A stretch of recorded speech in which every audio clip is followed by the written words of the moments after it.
हाथरस की बेटी की दरिंदगी के साथ आज पूरा देश खड़ा है और इसके गुस्से में हर कोई अपनी प्रतिक्रिया सामने रख रहा है। गैंगरेप पीड़िता तो अब इस दुनिया में नहीं है, लेकिन पोस्टमार्टम रिपोर्ट से यह बात स्पष्ट हो गई है कि उस बेटी के साथ कितनी जघन्य तरह के अपराध किए गए हैं।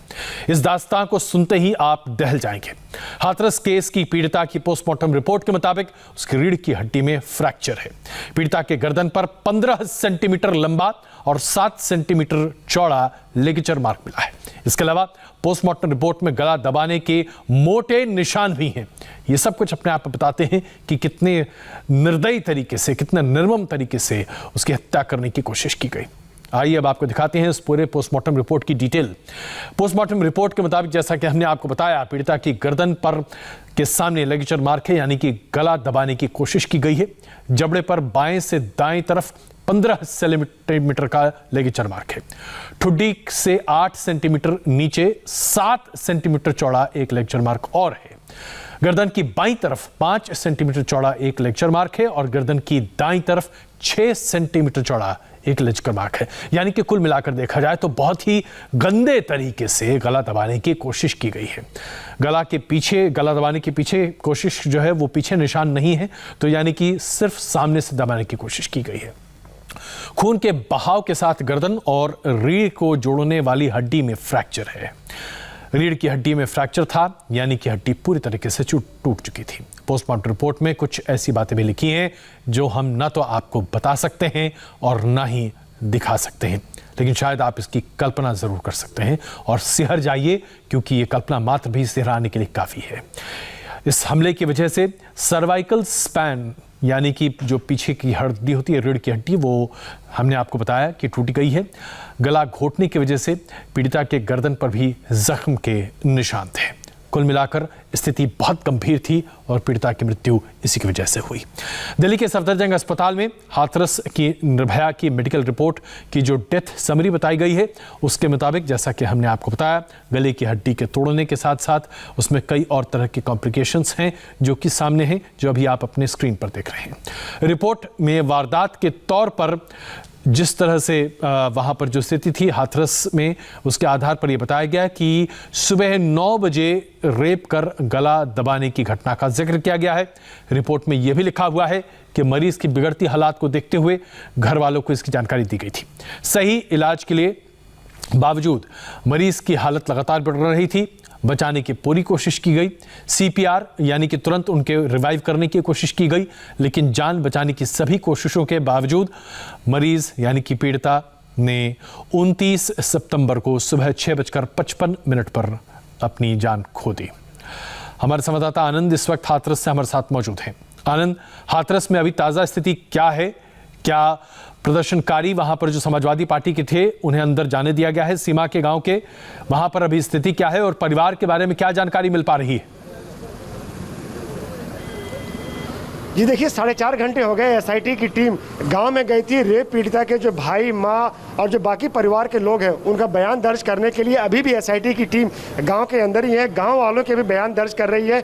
और 14 सितंबर जिस दिन ये घटना हुई थी, तब से लेकर रेप पीड़िता की मृत्यु और फिर उसके अंतिम संस्कार तक परिवार वालों का क्या मानना है कि पुलिस से और प्रशासन से कहाँ कहाँ गलतियाँ हुई, क्या क्या चूक हुई लड़की के इलाज कराने में, पुलिस की कार्रवाई में, FIR दर्ज करने में और उसको सही समय पर एम्स या किसी और बड़े हॉस्पिटल में शिफ्ट करने को लेकर, और साथ ही साथ अंतिम संस्कार के समय जो पुलिस ने हड़बड़ी दिखाई, आधी रात को अंतिम संस्कार किया, परिवार के सदस्य को वहाँ नहीं बुलाया, कोई मौजूद नहीं था। तो ये तमाम जो सवाल है जो परिवार लगातार उठा रहा है, इन सबको लेकर SIT की जो टीम है वो परिवार वालों के बयान दर्ज कर रही है। और साथ ही साथ जो भी अधिकारी इस केस से जुड़े हुए हैं, जैसे कि जो CO थे, CO का भी कल पुलिस SIT ने बयान दर्ज किया है और अभी भी SIT गाँव के अंदर ही है। कुछ देर पहले समाजवादी पार्टी के जो सैकड़ों कार्यकर्ता यहाँ प्रोटेस्ट कर रहे थे, वो गांव के अंदर जाने की कोशिश कर रहे थे। पुलिस उनको समझा रही थी तो वो नहीं माने, उन्होंने आगे बढ़ने की कोशिश की, तो उन सैकड़ों कार्यकर्ताओं को पुलिस ने हिरासत में ले लिया। उनको हिरासत में लेकर यहाँ से दूर थाने ले जाया गया। उसके चलते कुछ देर के लिए जो ये हाथरस आगरा जो ये हाईवे है, ये भी जाम हो गया था। लेकिन फिलहाल पुलिस ने जो प्रदर्शनकारी थे, समाजवादी पार्टी के कार्यकर्ता थे, उनको यहाँ से हटाया और उनको थाने ले गए हिरासत में लेकर, और यहाँ जो रोड पे जो जाम लग गया था उसको भी खुलवा दिया है। बिल्कुल।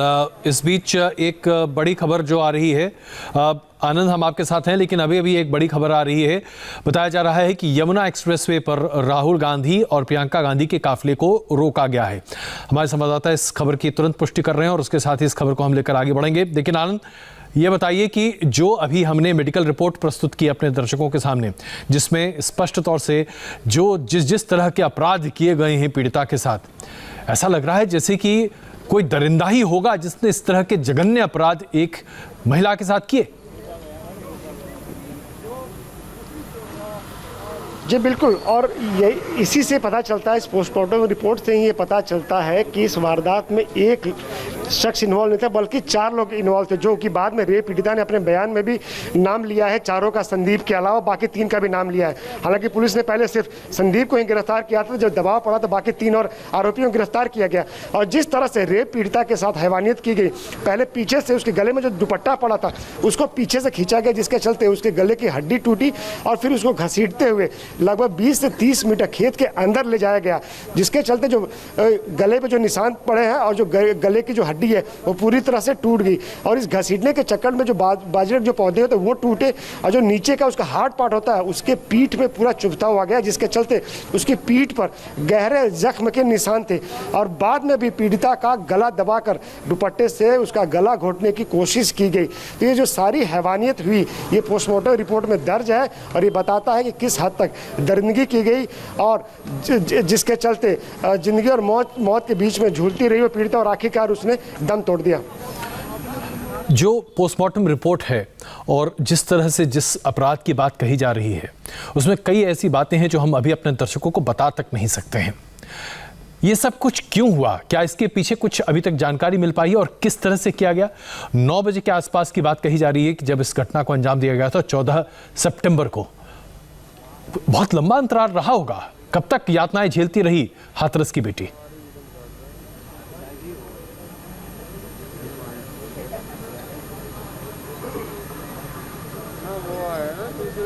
आनंद, आप तक मेरी आवाज आ रही? ऐसा लग रहा है कि वही मैं आपको बता रहा हूँ कि 9 बजे की ये घटना है सुबह की, जी, जब वो लड़की अपने भाई और माँ के साथ खेत पे गई थी घास चारा इकट्ठा करने के लिए। जब भाई ने बोला कि मैं चारा घर रखने जा रहा हूँ, गठरी बड़ी हो गई है, सिर्फ माँ और बेटी रहेगी, तो माँ ने भी कहा कि बेटी तुम जाके दूसरी जगह जो घास रखी है उसको इकट्ठा करो। वो जहाँ माँ थी वहाँ से करीब 20 से 30 मीटर की दूरी पर है। और इसी मौके का फ़ायदा आरोपियों ने उठाया और जैसे ही उन्होंने लड़की को अकेले पाया तो उन्होंने पीछे से उसके गले में जो दुपट्टा पड़ा हो तो उसको पीछे से खींचा और उसको खेत के अंदर ले गए और जो हैवानियत थी उसको अंजाम दिया। ये बताता है कहीं ना कहीं आरोपियों को पता था, आरोपी तैयारी के साथ थे, घात लगाकर बैठे थे और तभी ये जानते हुए ये बताता भी है कि वो किस तैयारी से थे और कितना उनका मेंटल स्टेटस क्या था। वो जान रहे हैं कि उनका भाई है और कुछ दूर पे कि माँ भी है, बावजूद इसके वो डरे नहीं और उन्होंने हैवानियत की सारे हदें पार की और उसकी जान लेने की कोशिश भी की। जब उन्हें लगा कि कोई आ जाएगा और जब वो अपने मकसद में कामयाब पूरी तरह नहीं हो पाए तो जिस अवस्था में लड़की थी उसको छोड़कर आरोपी वहां से भाग गए। बिल्कुल, आप हमारे साथ बने रहें। इस बीच हाथरस में बेटी की दरिंदगी पर सियासत जबरदस्त हो रही है तो दूसरी तरफ एसआईटी भी अपना काम कर रही है। एसआईटी ने आज पीड़िता के परिवार से मिलकर बयान दर्ज किया है।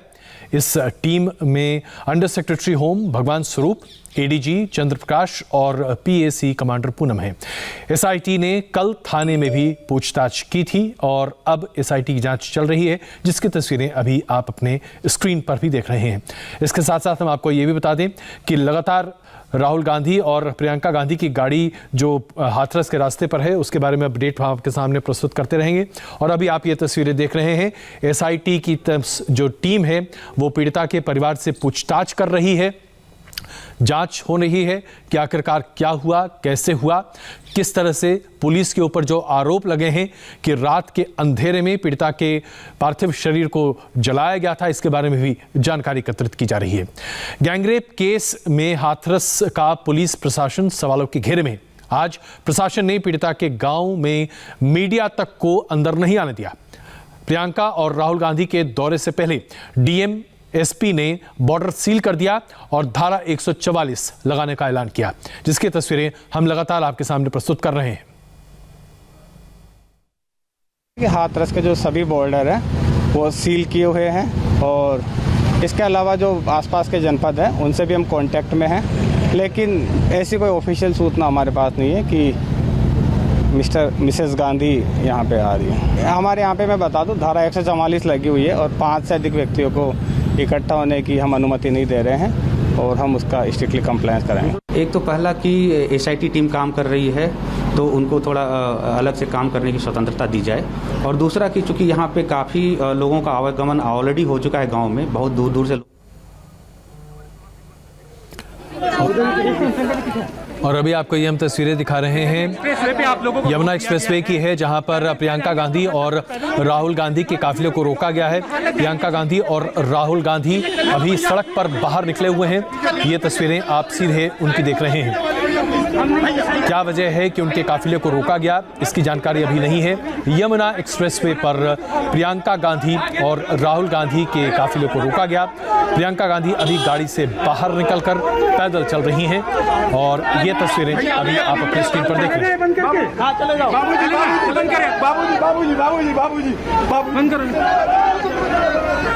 तुम्हारा कोई नहीं पूछने वाला, हम नहीं करेंगे। निकाल दो यार बाहर, निकालो, धक्का मारो।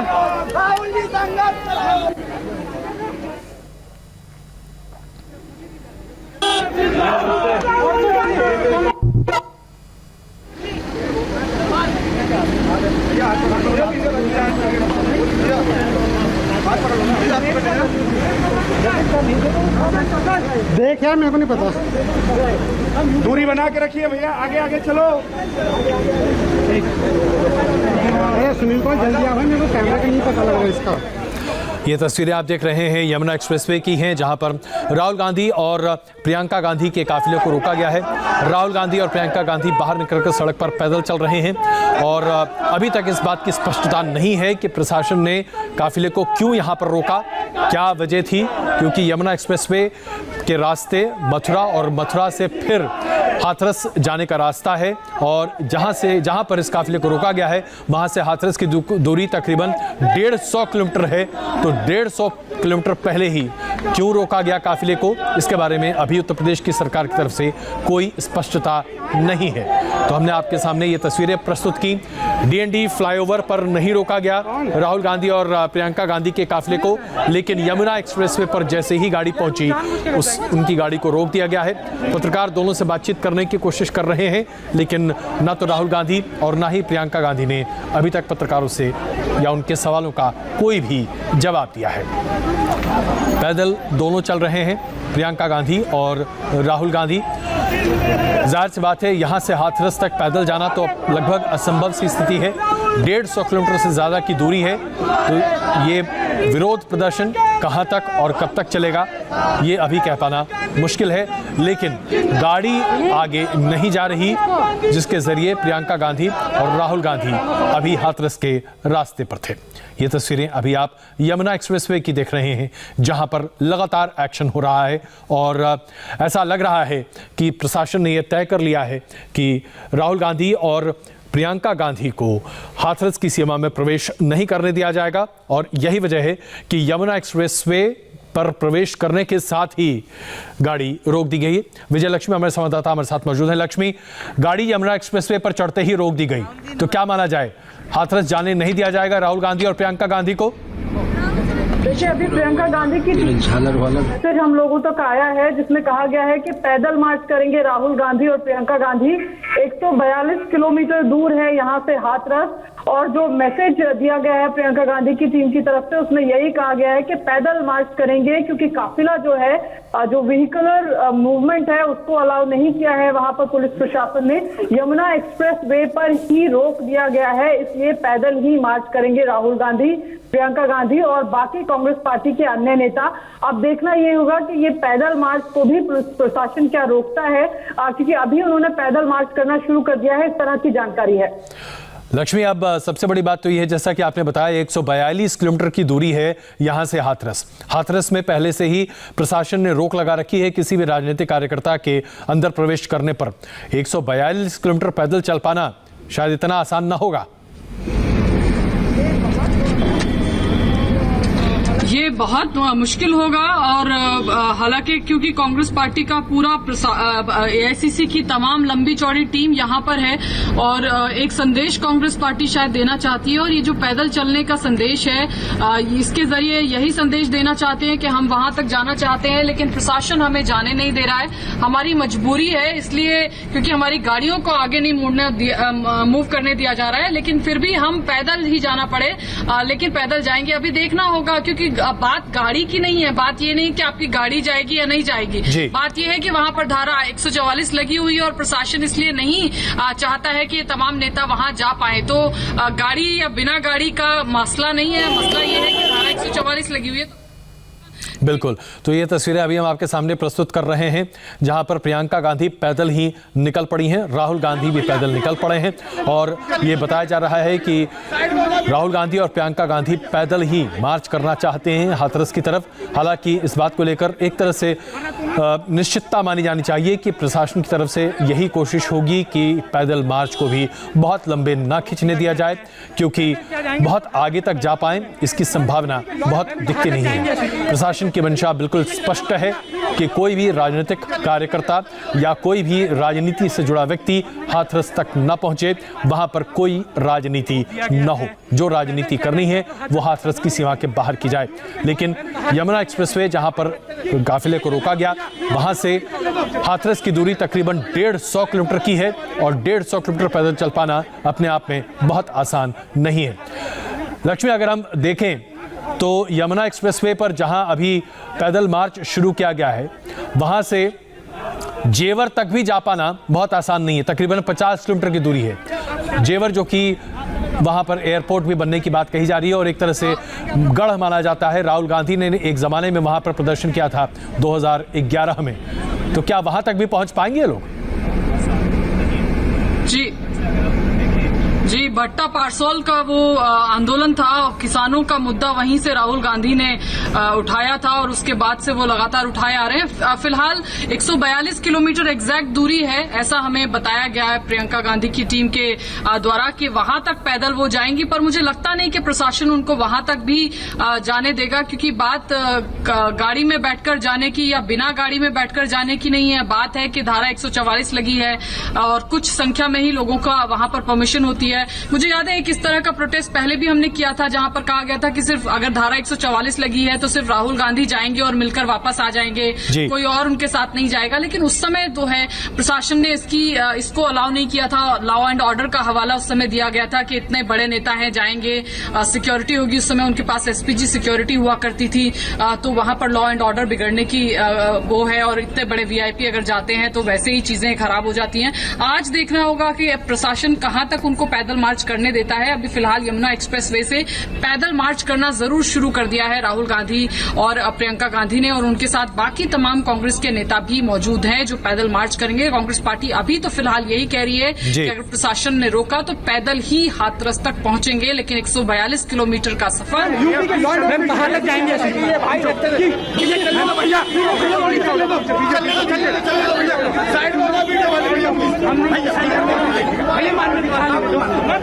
ये तस्वीरें आप देख रहे हैं, प्रियंका गांधी पैदल ही निकल पड़ी हैं हाथरस के रास्ते। पत्रकार उनसे बातचीत करने की कोशिश कर रहे हैं लेकिन प्रियंका गांधी ने किसी भी पत्रकार के किसी सवाल का कोई जवाब अभी तक नहीं दिया।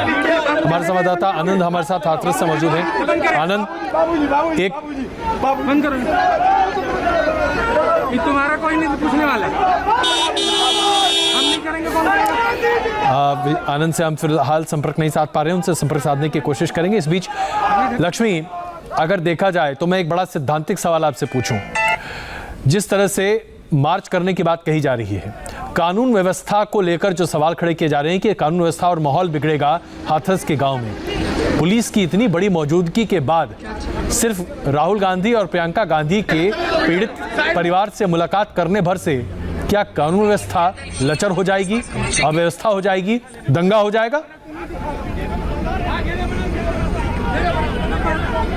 देखिए, ये बड़ा सवाल है क्योंकि विपक्ष तो कह रहा है लगातार, आज जैसे कांग्रेस के नेताओं से भी हमने दिन में बात करने की जब प्रयास किया तो वो यही कह रहे थे कि सिर्फ विपक्ष के लिए नियम है, वहां पर बीजेपी के लोग भी जा रहे हैं। ये आरोप बतौर विपक्षी दल कांग्रेस पार्टी लगा रही है और वो कह रहे हैं कि कानून व्यवस्था वहां तोड़ने नहीं जा रहे हैं, सिर्फ पीड़िता के परिवार से उनका हाल जानने चाह रहे हैं। काफी असंवेदनशील तरीके से इस पूरे मसले को वहां पर पुलिस ने डील किया है। इसको लेकर के भी कांग्रेस पार्टी अपना आक्रोश जो है वो जता रही है। बहरहाल अगर वहां पर नेता जाकर के मिलना चाहते हैं तो वो लॉ एंड ऑर्डर के लिए कैसे कोई बड़ा मेजर इश्यू हो सकता है जब ऑलरेडी वहां पर इतना सिक्योरिटी डिप्लॉयमेंट है।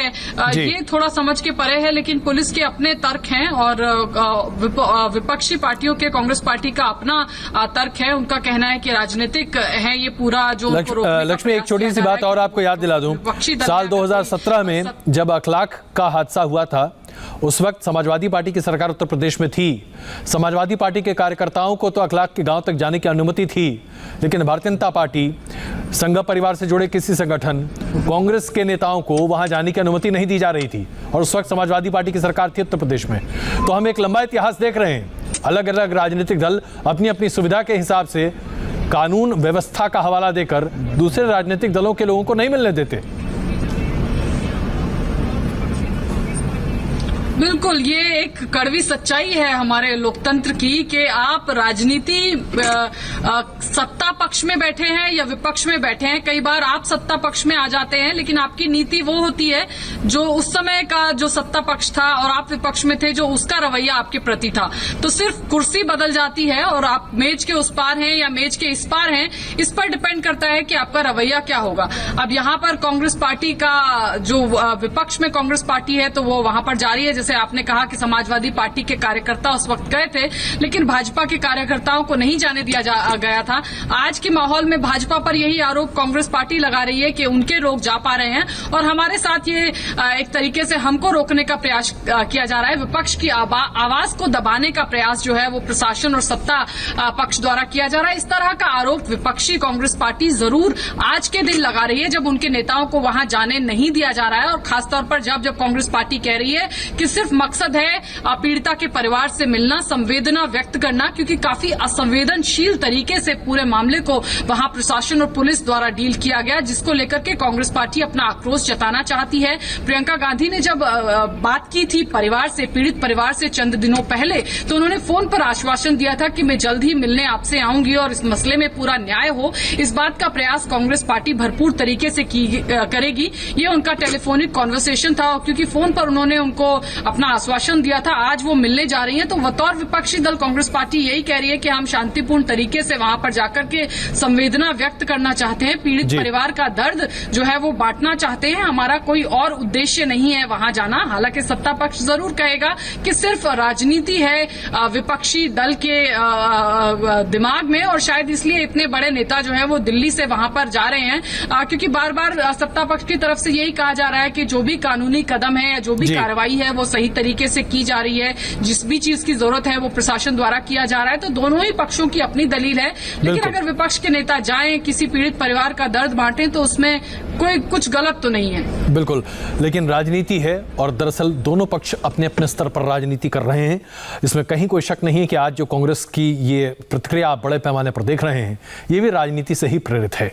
लेकिन क्या हम राजनीति से आगे बढ़कर इस तरह के जघन्य अपराध पर एक पूरे तरीके से पूर्ण विराम लगाने की बात कर सकते हैं? इस पर चर्चा लगातार होगी और ये अभी आपको हम सीधे तस्वीरें दिखा रहे हैं। समाजवादी पार्टी के कार्यकर्ताओं का प्रदर्शन है जो अभी आप देख रहे हैं हाथरस में। हाथरस में समाजवादी पार्टी के कार्यकर्ता बड़े पैमाने पर प्रदर्शन कर रहे हैं।